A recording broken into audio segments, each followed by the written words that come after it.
ఈసారి ఫుల్‌గా షాపింగ్ చేసినామని చెప్పినా కదా! సో, మేము చేసిన షాపింగ్‌కి కార్ట్ మొత్తం నిండిపోయి ఇంకా స్పేస్ లేక కింద కూడా పెట్టాల్సొచ్చిందనమాట. ఇవన్నీ చూసిన తర్వాత ఫుల్ భయపడ్డాం. ఒక నిమిషం హార్ట్ అటాక్ వచ్చింది అసలు బిల్ ఎంత అయితదో అని చెప్పి. కానీ బిల్ 286 అయిందనమాట. ఆల్మోస్ట్ 18,000 ఐఎన్ఆర్‌లో. కానీ ఇవన్నీ 6 మెంబర్స్‌కి కాబట్టి ఇట్స్ ఓకే అనిపించింది.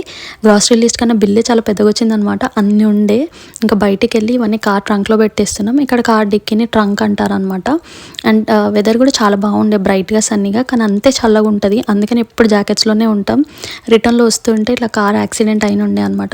తర్వాత టిమ్స్‌కి వెళ్ళి కాఫీ తీసుకుందామని చెప్పి వెళ్ళినాం. ఇట్లా కార్లో ఉండే ఆర్డర్ చేసుకోవచ్చు. దాన్ని డ్రైవ్ త్రూ అంటారు. సో, ఆర్డర్ చేసి మనం జస్ట్ ఒక 2 మినిట్స్ ముందుకు డ్రైవ్ చేస్తే ఇట్లా విండో నుంచి కాఫీస్ ఇచ్చేస్తారనమాట. అక్కడే పే కూడా చేసేయచ్చు. చాలా ఈజీ అండ్ టైం సేవింగ్ అనిపిస్తుంది. అండ్ కాఫీస్ తీసేసుకొని ఇంటికైతే రిటర్న్ అయిపోతున్నాం. ఇంటికెళ్ళి చూసుకుంటే అసలు ఇన్ని గ్రాసరీస్ చూసుకొని ఎన్ని రోజులు అయింది అనిపించింది. అట్లా వీకెండ్ అయితే షాపింగ్ అయిపోయిన. వీడియోస్ నచ్చుతున్నాయి అంటే సబ్స్క్రైబ్ చేసుకోండి కదా.